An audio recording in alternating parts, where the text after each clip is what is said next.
Hi, it's Kamon Reynolds. In this video, we're going to show you how to install some packages, some tips and tricks relating to packages, and we have a handful here to replace a couple of the losses that we had in the experimental yard from 2021.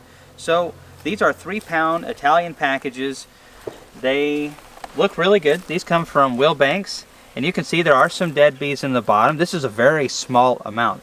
You got to realize that there are a lot of bees that die every day, especially in large colonies, which is what they take packages from. There could be 40, 50, 60,000 bees maybe.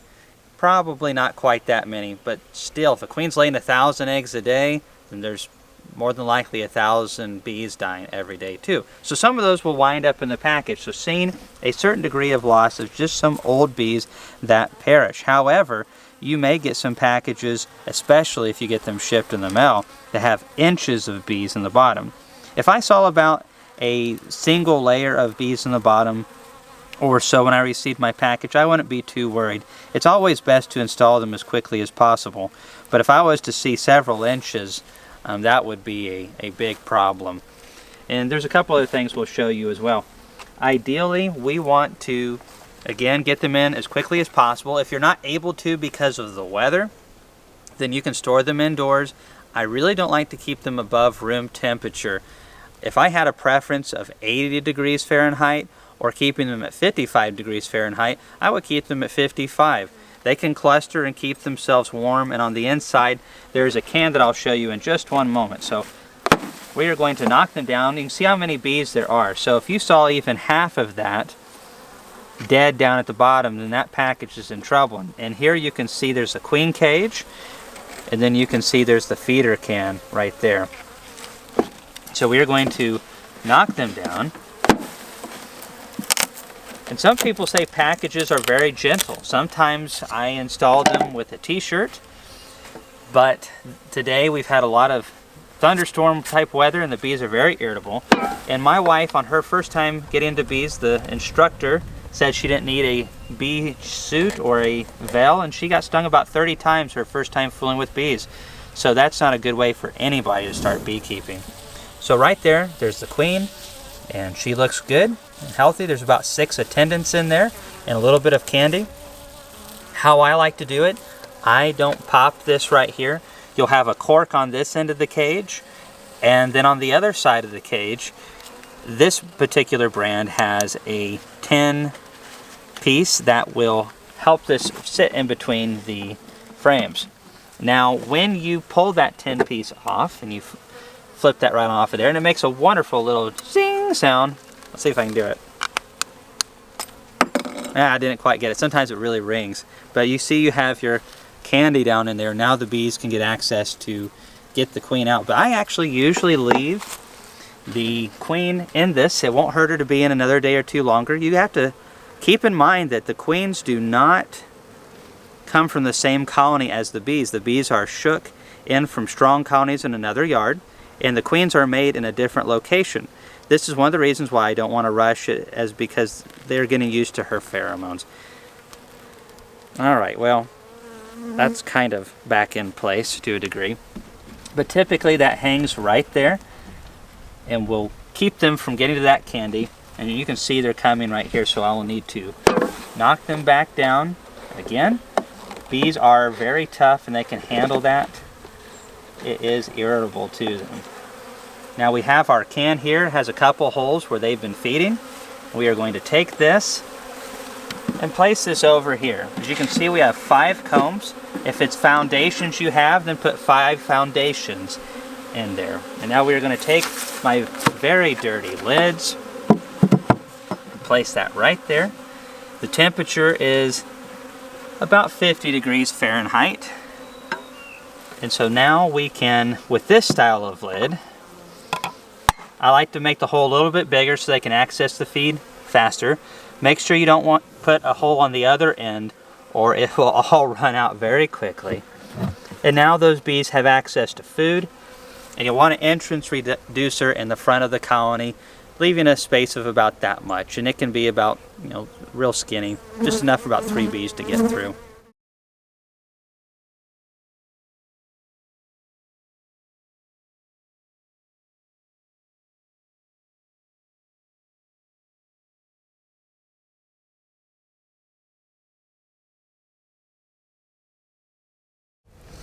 Now that hive is ready. That's my preferred method right here of adding a package. However, what if it's really cold and you're in Michigan or whatever, or heck, Tennessee, we get crazy weather sometimes with in April. So what we'll have to do is ensure that that queen stays warm. That queen is separated, and if it's really cold, those bees won't break this cluster. So this one we're going to do slightly differently. I don't really like this method very much. Before we do this method, let me talk a little bit about care. So if you can't get them into the hive for a day or so, then I would get some 1-to-1, that's 1 pound of sugar to 1 pound of water. You can use 1 quart of water to 1 quart of sugar. That's very close. It doesn't have to be perfect, so 1 pint to 1 pint, that'll all work for your bees. Mix that up and you can get a spray bottle. Just make sure it's clean with nothing else in it. And then you can lightly spritz that cluster, and do that a couple times a day during storage. And have it about room temperature. Don't get it too hot or too cold. And that will give them more to feed on. This does give them some food, but it's very slow, and sometimes it's difficult for them all to get enough nutrition. So that's something that you can do. Keep them in a dark, cool place, which is very important, and obviously install as quickly as possible. One thing that I would recommend is that you look into getting them from a bee club as opposed to having them shipped to you. Maybe you're not close enough, but I think this tip is really important. For example, a lot of the companies that you see online, they're charging like $200 for this shipped to your door. These extras that I got to fill in the experimental yard, I was able to get these for under $120 a piece, which 20 years ago I could get them for 60-something a piece. So, but $120 is a lot less than $200, and they're actually in better shape because they were 24 hours old packaged when I got them. So they were very fresh, where a lot of times they can sit in the mail or something like that, and that's where you end up with more dead bees, where maybe it's a hot day and they're sitting in one of those hot UPS trucks. Oh, did I just call one of those companies? Fed Up. That's the brand of the company that's driving it, Fed Up. And they got too hot, and then you can lose bees. So you can save money a lot of times by looking into a bee club nearby, and they'll get group orders so you can save with them. All right, but what if the temperatures are cold, Kamon? What about that queen? Because if the queen gets too cold, the viability of her offspring will no longer be good at all, or some of it will be lost and they'll supersede the queen. So what we will do instead in this colony is we will shake them down and inspect and make sure that there's a good queen, and she looks very large and very nice. And we are going to put the tab right here. Combs are a wonderful resource. This is an old comb. It's not too old. It's probably 4 years old. And the bees will do well with this one. Got different ages here. That's a great comb right there. And you see a little white stuff right there. That's actually where this came from, a dead out colony, and the food in there crystallized. And that's a little bit of crystals down into those cells. Combs are great. They'll save the bees so much energy, but they'll still need a good bit of feed, and we will put a gallon bucket feeder on top. Once this is empty over here, we will put a 1 gallon bucket feeder and feed 1-to-1 syrup. And we want to make sure that they have plenty of room for the queen to lay, but they need to have plenty of resources. Even though we're in a time of the year where there's a lot of pollen coming in early April, there's still not a lot of nectar. We also have to keep in mind this is a pretty small population, and they're kind of split between duties. Once the queen starts laying that brood up, a lot of these bees have to stay and keep that brood warm, especially on those cold early spring nights. And even cool days like today where it's 50 degrees. So there's a big difference. I can look at large colonies and they're foraging really hard. I look at small colonies and they're not foraging hardly at all, because those bees are clustered around that brood, because that brood has to stay in the 90s. So it takes not only a lot of bees to keep it warm, it also takes a lot of honey or sugar syrup to generate the heat to keep them warm. That's why it's important to help little colonies that are in their infantile stage, to give them feed and to also realize that if there's even a little bit of a flow going for your big colonies, that doesn't mean that is impacting your little ones, because they might not have the foragers to do so.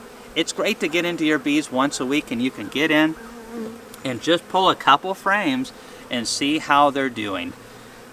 I will talk bees all day if you let me, so let's get back to installing this package. So as you can see, I shook the bees down, but they've all climbed back up. And we are going to knock them back one more time so I can get this can out. And now there are different styles of packages out there, so not all of them are the same as this one. And instead of just putting this in, because if it's really cold they won't leave the package, then that queen will be over here and she'll get too cold and won't be viable anymore, because it'll damage the sperm that she has in her special organ, the spermatheca, which will hold all of that for the offspring for her entire life. If that gets too cold, then she won't be a viable queen any longer. So we need to make sure that these bees come on out and get over there and cluster around that queen. But if it's too cold, they can't do it. And that's where this old traditional method of shaking them comes into play, and I hate doing this method. But if it's cold, you got to do it. And you just pour those bees out. And you just shake the heck out of them. And then you would take this and stick it right here. And now there are bees clustered around that queen. And man, what a pain. Don't do that if you can avoid, if it's warm enough. But you must do that if you have really cold temperatures. And you can install bees in very cold temperatures. I've done it in the upper 30s with this method, and it works very good. Now, you also want to make sure they have plenty of food. Maybe they can't go up and get this can. That's where you can make a sugar brick, which I'll leave a link right here to how you can make very cheap sugar bricks. Or you can purchase fondant, which would be even better because it's soft and you can, you know, put it right down in there and it's very small. All right. Get on in, girls. And boys, there's a few drones in there.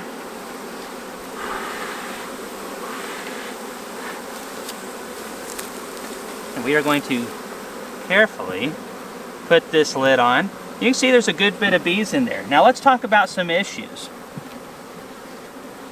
So as far as some of the issues go, I just had a great thought and it just went phew, like a drone after a queen. I don't know where that thought went. I have it. I finally just remembered what I was going to say. So when you install a package and it leaves on you and you're like, what happened? I just installed, there should be all these bees. There's all those bees in the package. I mean, there should be a bunch of bees down in there. What's going on? Well, what can happen is what's called drift. And so I don't recommend that you install packages close to strong colonies. So if, let's say you have a colony that's really awesome right here, it's double deeps of bees from the year before, or a swarm you caught, whatever. They've got a great colony, a great smelling queen. They also have great pheromones. Well, maybe they don't like this queen too much because they're not used to her yet. And some of those bees, as they fly out, will go over to that other colony and that's what's called drift. Now, also what you'll have sometimes is the queen that you get is no good. The package companies won't tell you this, but a certain percentage of the queens as they sell literally are no good. If I buy 100 packages, I'm going to expect 10% losses, which I'm not necessarily losing all those bees. They're just drifting into the 90% that have good queens. It could be a little higher than that. It's very rarely lower than that. I'd say at least 10 to 15%. I can expect the queens to not be that great. So you're going to get drift. If this one's got a great queen, this one's going to drift over into here.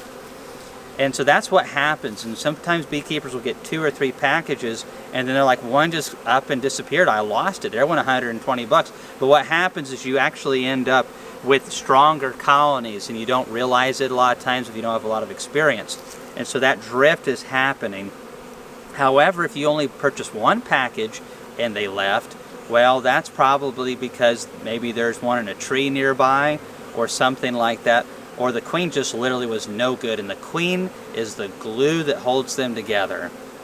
Queenless colonies run around frantically. They do all kinds of things frantically. That's one of the reasons I don't recommend people use frame feeders right now, just because the bees they're not glued together. Once they start raising brood, once that queen starts laying eggs, it's like magic, and they start just acting like a colony, and it's wonderful.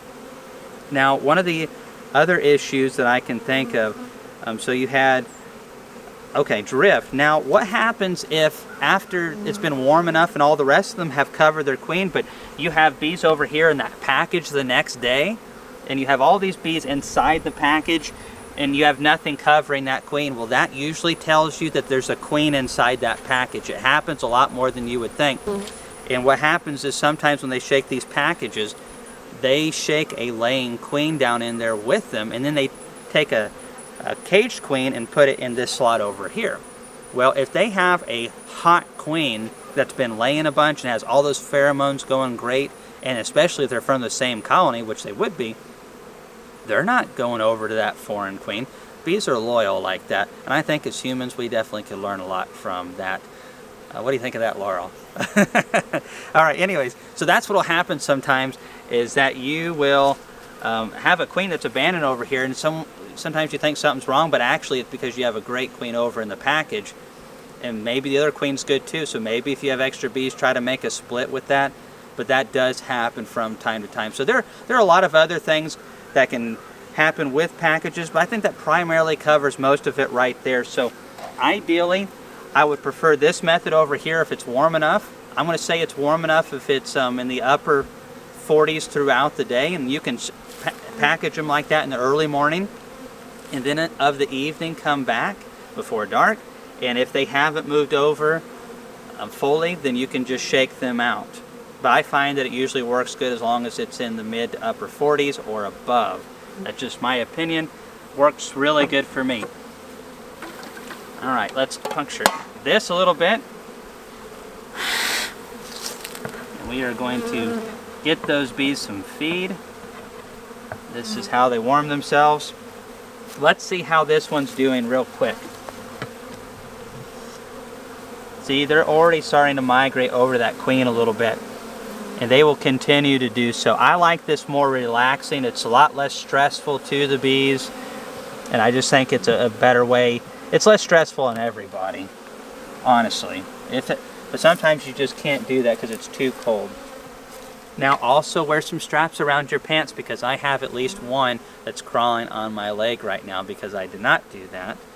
So there's that. Now I've got the other 6 packages to do, so I'm going to get to work. And happy beekeeping. If you're a new beekeeper, it's exciting to get into beekeeping. I remember the first year just like it was yesterday, and I still get that feeling of